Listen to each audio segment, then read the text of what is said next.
சாமுவேலின் சாட்சி. அதிகாரம் 12. அப்பொழுது சாமுவேல் இஸ்ரவேலர் அனைவரையும் நோக்கி, இதோ, நீங்கள் எனக்கு சொன்னபடியெல்லாம் உங்கள் சொற்கேட்டு உங்களுக்கு ஒரு ராஜாவை ஏற்படுத்தினேன். இப்போதும் இதோ, ராஜாவானவர் உங்களுக்கு முன்பாக சஞ்சரித்து வருகிறார். நானோ கிழவனும் நரைத்தவனுமானேன். என் குமாரர் உங்களோடு இருப்பார்கள். நான் என் சிறு வயது முதல் இந்நாள் வரைக்கும் உங்களுக்கு முன்பாக சஞ்சரித்து வந்தேன். இதோ இருக்கிறேன். கர்த்தரின் சந்நிதியிலும் அவர் அபிஷேகம் பண்ணி வைத்தவருக்கு முன்பாகவும் என்னை குறித்து சாட்சி சொல்லுங்கள். நான் யாருடைய எருவை எடுத்துக்கொண்டேன்? யாருடைய கழுதையை எடுத்துக்கொண்டேன்? யாருக்கு அநியாயம் செய்தேன்? யாருக்கு இடுக்கண் செய்தேன்? யார் கையில் பரிதானம் வாங்கிக் கொண்டு கண் சாடையாயிருந்தேன்? சொல்லுங்கள். அப்படி உண்டானால் அதை உங்களுக்கு திரும்ப கொடுப்பேன் என்றான். அதற்கு அவர்கள், நீர் எங்களுக்கு அநியாயம் செய்யவும் இல்லை, எங்களுக்கு இடுக்கண் செய்யவும் இல்லை, ஒருவர் கையிலும் ஒன்றும் வாங்கவும் இல்லை என்றார்கள். அதற்கு அவன், நீங்கள் என் கையில் ஒன்றும் கண்டுபிடிக்கவில்லை என்பதற்கு கர்த்தர் உங்களுக்கு எதிராக சாட்சியாயிருக்கிறார். அவர் அபிஷேகம் பண்ணினவரும் இன்று அதற்கு சாட்சி என்றான். அதற்கு அவர்கள், அவர் சாட்சிதான் என்றார்கள். சாமுவேல் இஸ்ரவேல் ஜனத்தாரிடம் இதுவரையிலும் அவர்களுக்கு நடைபெற்ற சம்பவங்களையும் இப்போது நடைபெறுகிற சம்பவத்தையும் சுருக்கமாக சொல்லுகிறார். சாமுவேல் அவர்களுக்கு சொல்லப்போகும் செய்திக்கு முன்னுரையாக இந்த வாக்கியங்கள் அமைந்திருக்கிறது. சாமுவேல் தன்னுடைய ஜீவிய காலம் முழுவதும் இஸ்ரவேல் ஜனத்தாருக்காக ஊழியம் செய்திருக்கிறார். நான் என் சிறு வயது முதல் இந்நாள் வரைக்கும் உங்களுக்கு முன்பாக சஞ்சரித்து வந்தேன் என்று சாமுவேல் இஸ்ரவேல் ஜனத்தாரிடம் சொல்லுகிறார்.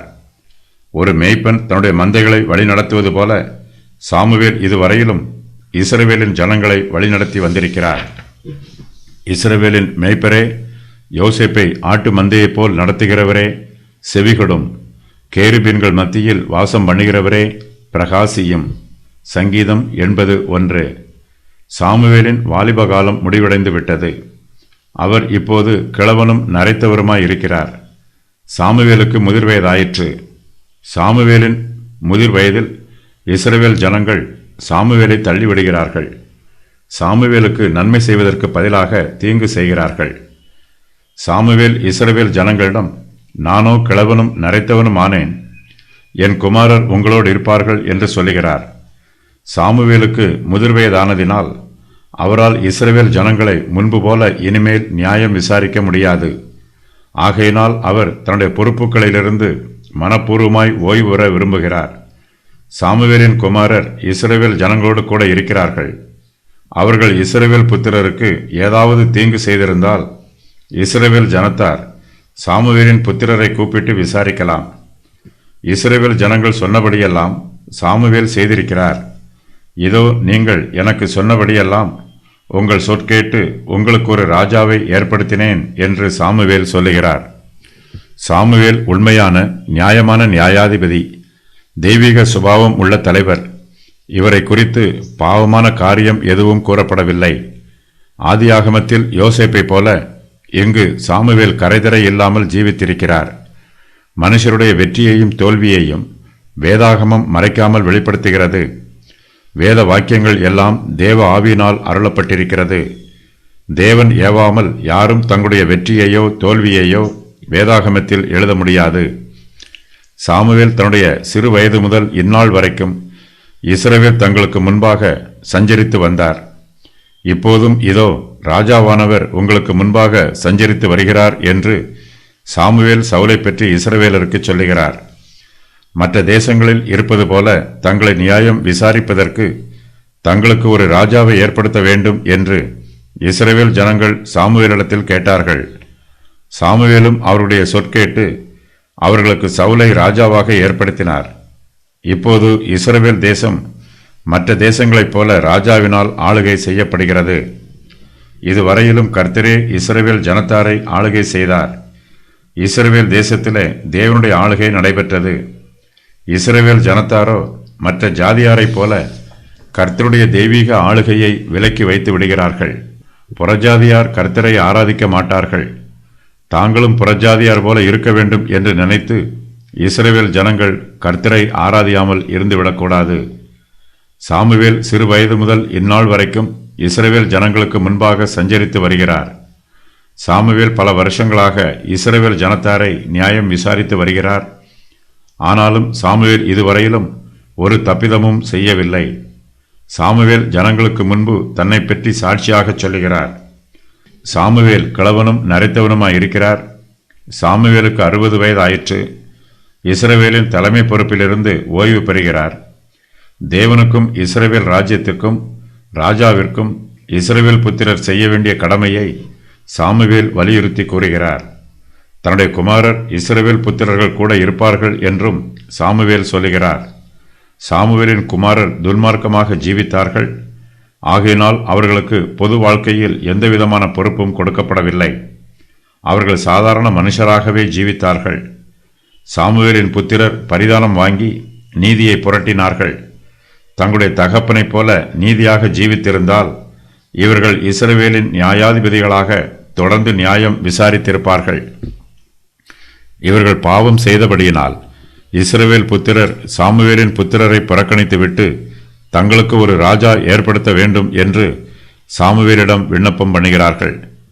இதோ இருக்கிறேன், கர்த்தரின் சந்நிதியிலும் அவர் அபிஷேகம் பண்ணி வைத்தவருக்கு முன்பாகவும் என்னை குறித்து சாட்சி சொல்லுங்கள். நான் யாருடைய எருதை எடுத்துக்கொண்டேன்?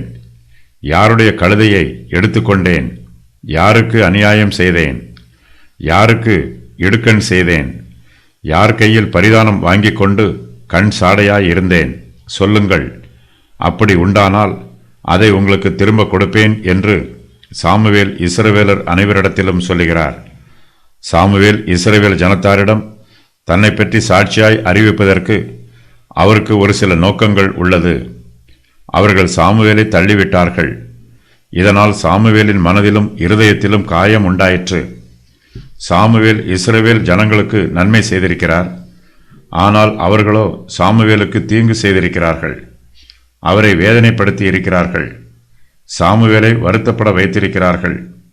சாமுவேல் இஸ்ரவேல் ஜனத்தாரை நியாயம் விசாரித்த காலத்திலே அவர் கர்த்தருக்கு முன்பாகவும் மனுஷருக்கு முன்பாகவும் உண்மை உள்ளவராய் இருந்திருக்கிறார். அவர் ஒரு தப்பிதமும் செய்யவில்லை. சாமுவேல் தன்னுடைய பெயரை கெடுத்துக் கொள்ளவும் இல்லை. இஸ்ரவேல் ஜனங்கள் சாமுவேலை தள்ளிவிடுகிறார்கள். சவுல் அவர்களுக்கு ராஜாவாக ஏற்படுத்தப்பட்டிருக்கிறார். சாமுவேல் ஏதோ தவறு செய்ததினால்தான் கர்த்தரும் ஜனங்களும் அவரை தள்ளிவிட்டார்கள் என்று மனுஷர் சந்தேகப்படுவதற்கு வாய்ப்புள்ளது. ஆகையினால் சாமுவேல் முதலாவதாக தன்னிடத்தில் தப்பிதம் ஒன்றுமில்லை என்பதை சாட்சியாக அறிவிக்கிறார். சாமுவேலுக்கு பின்பு சவுல் இஸ்ரவேல் ஜனத்தாரை நியாயம் விசாரிக்கப் போகிறார். சாமுவேல் தன்னுடைய நற்குணத்தினாலும் உண்மையினாலும் உத்தமத்தினாலும் இஸ்ரவேல் புத்திரரை ஆளுகை செய்திருக்கிறார். தனக்கு பின்பு இஸ்ரவேல் ஜனத்தாரை ஆளுகை செய்ய போகிறவர்களுக்கு சாமுவேல் ஒரு முன்மாதிரியை வைத்திருக்கிறார். இஸ்ரவேலை ஆளுகை செய்யப் போகிற சவுலும் சாமுவேலைப் போலவே நல்லவராயிருந்து ஜனங்களை ஆளுகை செய்ய வேண்டும். சாமுவேல் இஸ்ரவேல் ஜனங்களை நியாயம் விசாரித்த காலத்தில் அவர் யாருடைய எருதையோ அல்லது யாருடைய கழுதையையோ எடுத்துக்கொள்ளவில்லை. சாமுவேல் யாருக்கும் எருதையோ கழுதையோ அபராதமாக விதித்து அதை தனக்கு சொந்தமாக்கிக் கொள்ளவில்லை. தனக்கு உதவி செய்கிறவர்கள் எல்லோருக்கும் சாமுவேல் சம்பளம் கொடுத்திருக்கிறார். அவர் யாருக்கும் சம்பளம் கொடுக்காமல் வஞ்சிக்கவில்லை. சாமுவேல் யாரிடத்திலும் இலவசமாக வேலை வாங்கவில்லை. சாமுவேல் ஒருவருக்கும் அநியாயம் செய்யவில்லை. யாருக்கும் இடுக்கண் செய்யவில்லை. அவர் யாருடைய கையிலும் பரிதானம் வாங்கவில்லை. நீதியை புரட்டவில்லை. ஏழைகளையும் திக்கற்ற பிள்ளைகளையும் வஞ்சிக்கவில்லை. தான் யாரிடத்திலாவது அநியாயமாக எதையாவது பெற்றிருந்தாலோ அல்லது பரிதானம் வாங்கி நியாயத்தை புரட்டி இருந்தாலோ அதை திரும்ப கொடுப்பதற்கு சாமுவேல் ஆயத்தமாயிருக்கிறார். இஸ்ரவேல் ஜனங்கள் தன்னை குறித்து சாட்சி சொல்ல வேண்டும் என்று சாமுவேல் எதிர்பார்க்கிறார். இதோ இருக்கிறேன், கர்த்தரின் சந்நிதியிலும் அவர் அபிஷேகம் பண்ணி வைத்தவருக்கு முன்பாகவும் என்னை குறித்து சாட்சி சொல்லுங்கள் என்று சாமுவேல் சொல்லுகிறார். கில்காலிலே கூடியிருக்கிற இஸ்ரவேல் ஜனங்கள் எல்லோரும் சாமுவேல் சொல்லுகிற வார்த்தைகளை கவனமாய் கேட்கிறார்கள். அவர்கள் சாமுவேலுக்கு பிரதியுத்தரமாக, நீர் எங்களுக்கு அநியாயம் செய்யவும் இல்லை, எங்களுக்கு இடுக்கண் செய்யவும் இல்லை, ஒருவர் கையிலும் ஒன்றும் வாங்கவும் இல்லை என்று சொல்லுகிறார்கள். ஜனங்கள் சாமுவேலை குறித்து நற்சாட்சி சொல்லுகிறார்கள். சாமுவேல் கர்த்தருக்கு முன்பாகவும் மனுஷருக்கு முன்பாகவும் உண்மை உள்ளவராய் இருக்கிறார். சாமுவேல் ஜனங்களிடம், நீங்கள் என் கையில் ஒன்றும் கண்டுபிடிக்கவில்லை என்பதற்கு கர்த்தர் உங்களுக்கு எதிராக சாட்சியாய் இருக்கிறார். அவர் அபிஷேகம் பண்ணினவரும் இன்று அதற்கு சாட்சி என்று சொல்லுகிறார். சாமுவேலின் நல்ல சுபாவங்களைப் பற்றி இந்த வசன பகுதியில் சொல்லப்பட்டிருக்கிறது. அதன் விவரம் வருமாறு: சாமுவேல் யாருடைய இருதயம் எடுத்துக்கொள்ளவில்லை, யாருடைய கழுதையையும் எடுத்துக்கொள்ளவில்லை, யாருக்கும் அநியாயம் செய்யவில்லை, யாருக்கும் இடுக்கண் செய்யவில்லை, யார் கையிலும் பரிதானம் வாங்கிக் கொண்டு கண் சாடையாய் இருக்கவில்லை. மனுஷன் முகத்தை பார்க்கிறான், கர்த்தரோ மனுஷருடைய இருதயத்தை ஆராய்ந்து பார்க்கிறார். கர்த்தர் சாமுவேலின் இருதயத்தையும் ஆராய்ந்து பார்த்து அவரை குறித்து நற்சாட்சி சொல்லுகிறார்.